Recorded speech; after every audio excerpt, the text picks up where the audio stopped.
Hello and welcome to another episode of the Open Cup podcast. I'm Kory, lead roaster here. And I'm Craig. At Coffee Mania, where we roast coffee in Cortland, New York. And I'm joined here by Craig. Yeah, so obviously it's unscripted and I never know when to start talking, and that's also a reflection of my real life. Yeah, there's never a bad time to start talking. Really? There's never a bad time to stop talking as far as I'm concerned. That's right, and that's why we are podcasting. That's right. What are we cupping here today, Craig? You know, I'm going to call this episode Frothy Monkey Part 2. We are finally, we're really staying on brand and cupping coffee that's as old as possible.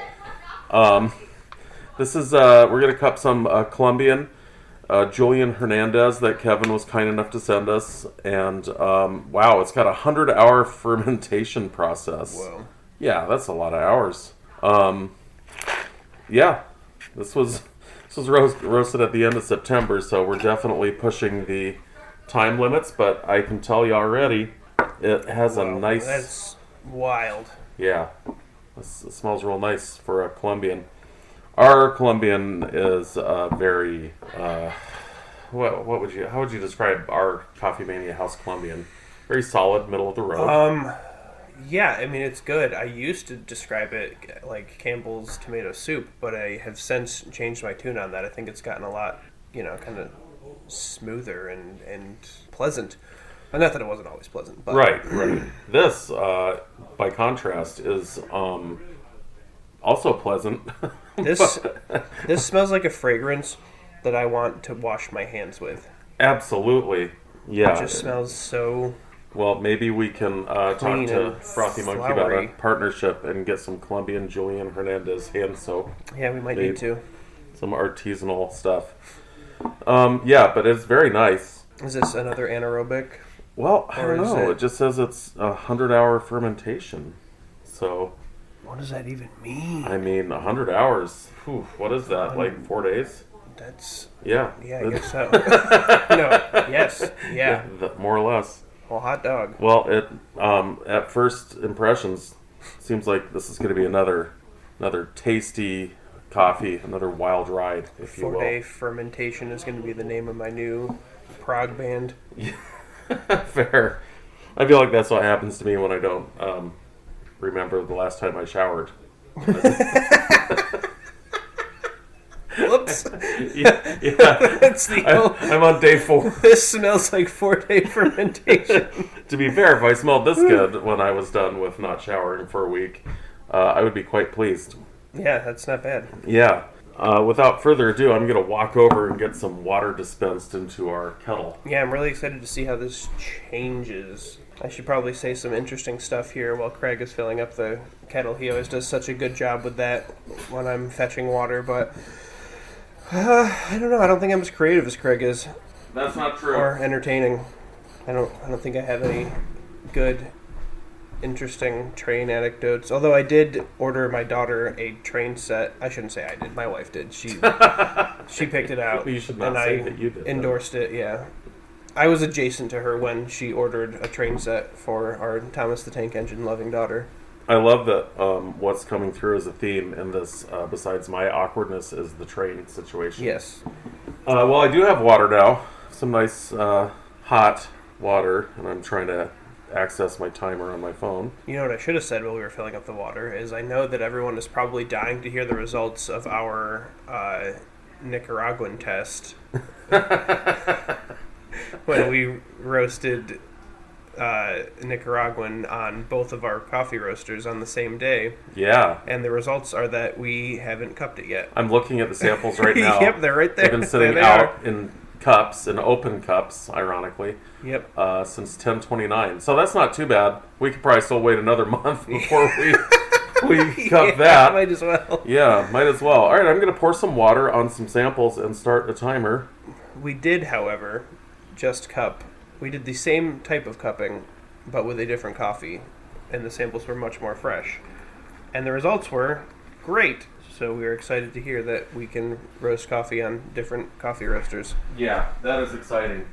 And it's also exciting Wow. that finally Oh wow. Okay, yeah, this coffee smells great. This is a trip. Once damp. Yeah, it's exciting that we have our new roaster fully online now and are actually using it for production roasting. It's going to make a big difference. This coffee smells, I'm going to say a string of things that may or may not sound good, but I mean them to be good because it does smell very good, but it smells soapy and vinegary. Wow. But like it's in a like sour kind of like, I don't know, almost like honey or wine or fruity. Like, I mean, it smells like fermentation. Sure, like a balsamic vinegar. Almost, yeah. Not like a bad vinegar. Yes, absolutely, yeah. Yeah, and soapy actually goes back to the theme of it'd be a nice hand soap. So, you're right there. Yeah. Speaking of vinegar, earlier this week, I was cleaning out the beer fridge in my back room. Yeah. And I think probably in September, maybe October, some friends of ours dropped off 2 mason jars of apple cider that they had made. Yeah. And I opened them 0 times and left them in my beer fridge for months. Wow. And when I opened it up, I was about to open it up and I said, this is either going to be hard cider or vinegar. Right. And it was hard cider. Okay. And it tasted really good. Really? I did not drink much of it. I tried to sip, and I was like, I'm not in a position to risk shitting my whole butt off for the rest of the week. So, sometimes we are in that position, Yeah. but not always. Not when your wife is as pregnant as mine. Right. That's exciting. There may be a little gap in the upcoming podcasts due to Kory's impending child. Yeah. Damn, that smells good. Anyway, yeah, I agree with the vinegar in a good way. It does have a little sourness, which I'm kind of excited about on this. Man, it's got some nice, like, chocolatey, like, cocoa nibs or something. It's like... Sure. Yeah, for sure. Like, it doesn't... I don't know what it tastes like. I haven't tasted it. It smells kind of like freeze-dried strawberry and, like, baker's chocolate. Well, funny you should say that, because their cupping notes, which I will share, include green apple candy, strawberry, Yeah. cereal, and hibiscus. So, I think Chocolate cereal. Chocolate cereal, Count Chocula, or what's the other one? Countess Chocula. The Duchess of Cocoa. That's the store brand. Yeah, I was going to ask if there was a kind of a low end. Not that there's anything wrong with that. Great value Duchess Cocoa. Yeah. Yeah.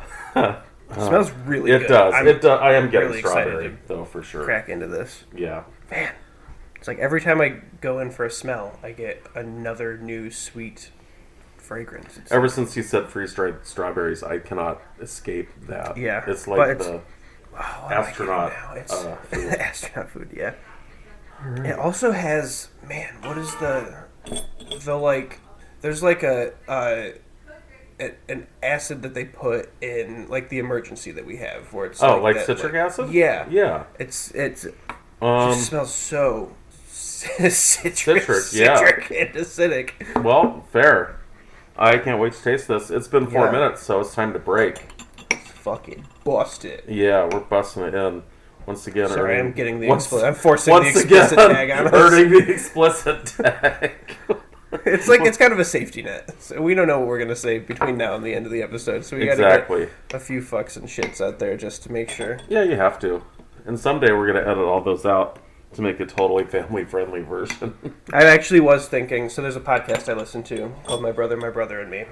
And it is also explicitly tagged. But every year they do a holiday episode, their Candle Nights episode, where they don't swear at all and advertise it for children and families. And I feel like, and maybe I'm misremembering, but I feel like it's rarely still family friendly. Fair. I mean, you can have a non-family friendly podcast and still never swear. Yes. We could talk about other explicit things. But anyway, I love that podcast. Highly recommend. Shout out to the McElroy brothers over at My Brother, and Me. Nice. They'll never hear this. No. But maybe either our listener will listen to them now. Well, Bob's Red Mill. Bob from Bob's Red Mill will never hear our endorsement of his That's true. pancake mix from last time. Okay, here's some first impressions of the taste. Wow, that strawberry carries right through. Mm-hmm. Wow. You know, it's milder than I expected it to be. I was expecting a sharp stomp on the tongue, Mm-hmm. but it's not. It's nice. It's pretty balanced and mellow while still, tasting just really fun. Yeah, and full. It's got a full spectrum kind of mouthfeel. This is another one of those coffees that I feel like, as Kory dies over there. Trying to die quietly. Yeah, die quietly. We're podcasting. Let's make a good T-shirt. Yeah. An open cup, die quietly. We're podcasting. Yeah. All right. Well, I'll put that on the suggestion box. Add it to the merch ideas. Yeah. Non-existent merch for our one listener. I don't know what I was going to say other than, okay, pretty good coffee. Again, like other coffees like this, I don't know how this would fare like with like cream and sugar, for instance. Like your average Joe might drink coffee. I feel like I don't think it needs any sugar, I'll tell you that. No, it's really nice. It's very raisiny. Yeah. In the flavor. Yes, for sure. I'm going to say this is another like solid hit as far as these guys go. Mm-hmm. Clearly, the monkey knows what they're doing. Speaking of the monkey, we're going to have a guest on our podcast right now. Nope, she's nodding her head. There's no one here and nothing's happening. Nope.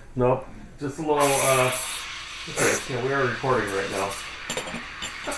We forgot to turn the recording light on. Yeah, so that's Michelle steaming her coffee on the layer machine over here. Wow, you did a really nice job of that. Thanks. Okay. Bye. Bye.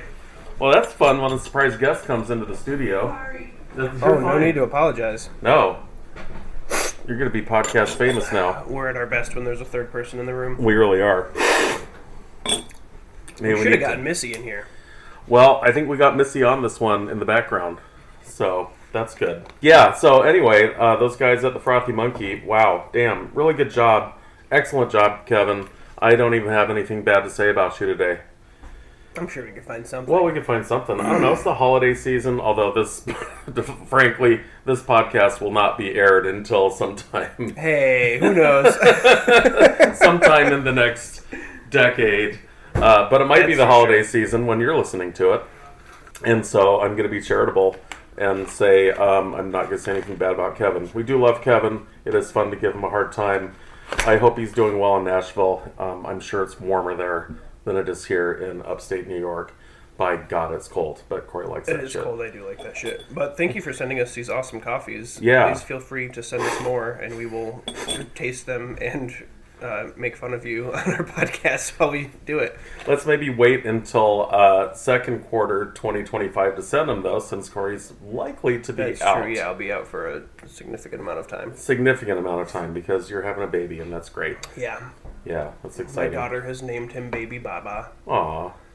So it'll be interesting to see if she accepts that he has a real name. Yeah, well, that's fair to say. Well, good. I guess that's all I got for this one. Hopefully the next podcast will be more entertaining. I think this one was darn good. Okay, all right. Darn good enough. We'll see how editing goes. Yeah, I still working on that outro. So, bye. Bye.